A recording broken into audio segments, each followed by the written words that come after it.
Red and blue lights flickered across my perfectly trimmed front yard, lighting up the boxwoods and bouncing off the line of fancy cars in my driveway. 3 police cruisers blocked the entrance, and I could see officers moving around, talking to my guests, distinguished international folks in sharp suits, some of them still clutching little plates from the dinner I'd been hosting. Most people would panic seeing their Saturday night get hijacked by half the town's police force, but my guests stood calm, composed, almost like they'd seen this kind of drama before. Across the street, arms folded, stood Karen Whitfield, our beloved HOA president, smirking like a cat that just ate the canary, convinced she'd finally got the goods on me. For a split second, I could swear she was about to hand out autographed I Busted Marcus Chen t-shirts. Then the radio clipped to the lead officer's shoulder, crackled, and a voice came through loud and clear. Be advised, those individuals are diplomatic guests cleared by the State Department. Repeat, they have full diplomatic clearance. The look on Karen's face. Priceless. If you've ever seen a smug sandcastle get wiped out by a rogue wave, you've got the idea. But let me back up a sec, because the way we got here, well, it's a ride.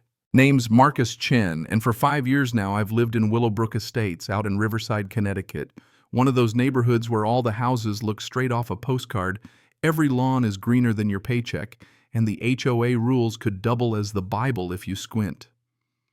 By day, I work as a cultural liaison for an international nonprofit, which means every so often I have to host important visitors, ambassadors, diplomats, you name it. This weekend, I'd invited 4 ambassadors to spend 3 days in the community part of this outreach program aimed at building bridges, real human ones, not just the kind Karen wants to inspect for moss. They rolled in Friday afternoon, 2 big black SUVs with diplomatic plates, no mistaking who they were. Ambassador Kofi Mensah from Ghana led the way, wearing this gorgeous Kent cloth over a suit looked like he was ready for a magazine cover. Then came Elena Volkov from Estonia, Carlos Mendoza from Peru, and Rashid al-Rashid from Jordan, each of them bringing their own style. Part traditional, part formal, and all dignified in a way that kind of made you check if you'd remembered to comb your hair. The plan was simple. Some visits to schools, a bit of cultural exchange, and a dinner at my place Saturday night. I should have known Karen would make it her personal mission to ruin things. 3 years as HOA president, and she'd turned this little corner of suburbia into her own personal fiefdom. The Johnsons got fined $200 last month because their garden gnome was apparently too tall. The month before, Mrs. Rodriguez had to fight tooth and nail just to hang a wind chime on her porch noise violation, Karen said, as if anyone but her could hear it over the roar of her own security cameras. Saturday morning, things seemed peaceful enough. We were all out on my deck, sipping coffee, talking about the weekend's plans. But I could see Karen's curtains twitching every few minutes, and by 10:30 she was on her 3rd lap walking her yappy little poodle princess past my house phone pointed right at us. Ambassador Mensah, who I suspect has more patience than anyone I know, leaned over and asked if we had paparazzi in the neighborhood. I told him, half joking, that we just had a very engaged HOA president. By noon, Karen had stationed herself at the edge of my property, clipboard in hand, scribbling like her life depended on it.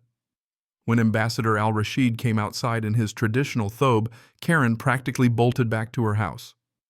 Not long after, my phone buzzed 3 new emails from the HOA violation, for excessive vehicles in the driveway violation, for running a commercial business violation, for an unauthorized gathering. I just sighed and forwarded them to my friend Sarah, who's a lawyer, and basically keeps a folder labeled Karen Nonsense. She told me not to worry. None of those were real violations, but Karen wasn't the type to stop at emails. Around 2, with the ambassadors busy prepping their presentations, I heard Karen on her front lawn talking into her phone, loud enough for the birds to file complaints. Yes, officer, there are suspicious foreign men coming and going from the house. Black SUVs, dark windows, strange clothes, strange languages. I'm concerned about human trafficking or something worse. You know that feeling when your stomach drops out the bottom. That's what I felt. She was actually calling 911 on diplomats, people here by invitation cleared by the State Department, just because they looked different. I went inside, let the ambassadors know what was up. Elena Volkov, who'd survived way worse back home, just smiled and said, "Let's see what happens." They all pulled out their diplomatic IDs, cool as could be, and Ambassador Mendoza even cracked a joke about adding this to his memoir. I was mad, but more than that, I felt embarrassed for my country that we still have people who see different and immediately call the cops. 15 minutes later, 2 police cars roll up, lights flashing. I went out to meet them, explained the whole situation, showed them the invitation letters, but they said they had to follow up on the call. Apparently, Karen had dialed 911 and made it sound like there was an imminent threat, suspicious activity, possible danger, all that. The officers were polite, but they needed to see IDs from everyone. The ambassadors handed over their credentials, no complaints, but you could tell they'd done this before. That's when Karen went nuclear. She marched over, yelling loud enough for folks 3 streets over to hear, "These people don't belong here. They're up to something illegal. You need to check their papers, search their cars. I know fake documents when I see them." Sergeant Williams, the lead cop, tried to get her to calm down, but Karen wouldn't let up. "I've been HOA president for 3 years. I know every resident, and I know when something criminal is happening." Sergeant Williams stepped aside and made a phone call, scanning the diplomat's credentials. I watched his face go from bored to real serious in about 10 seconds. He made a couple more calls, and each time he straightened up a little more. When he came back, his whole attitude had changed. He turned to Karen and said, "Ma'am, these gentlemen are recognized diplomatic envoys under the protection of international law. Filing a false emergency report is a federal offense." Karen's face just sort of melted. "That's impossible," she said. "Marcus probably hired actors."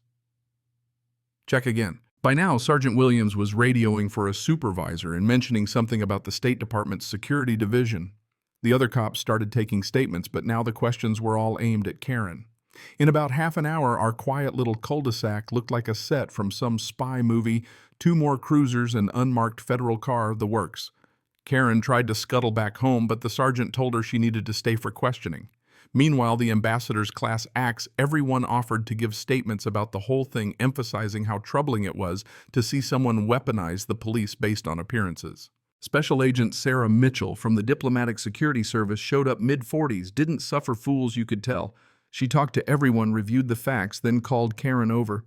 "Mrs. Whitfield, filing a false police report is a crime. When it involves diplomatic personnel, it's a federal matter."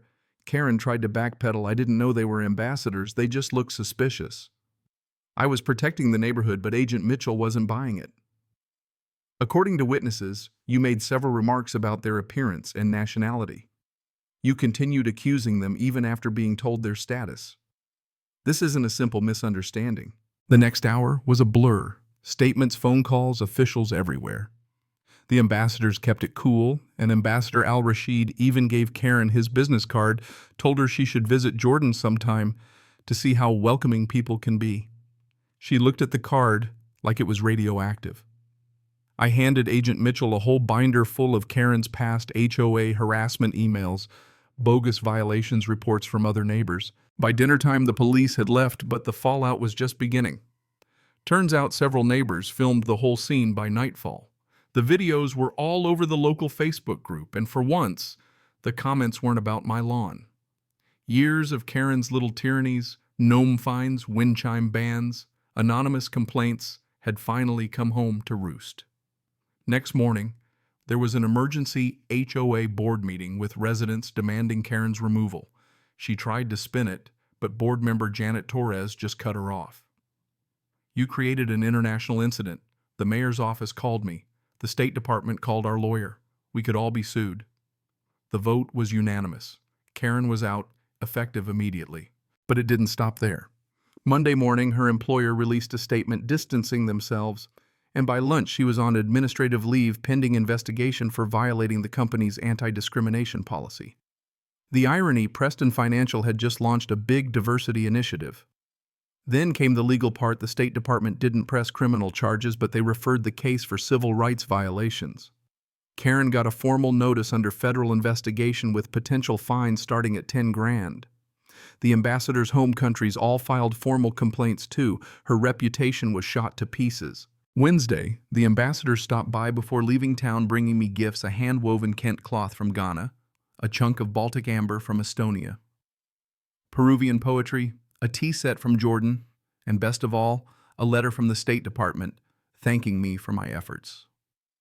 The City Council passed a resolution condemning Karen's actions. 3 neighbors filed complaints about her past discrimination. Her own security cameras were turned over as evidence of harassment.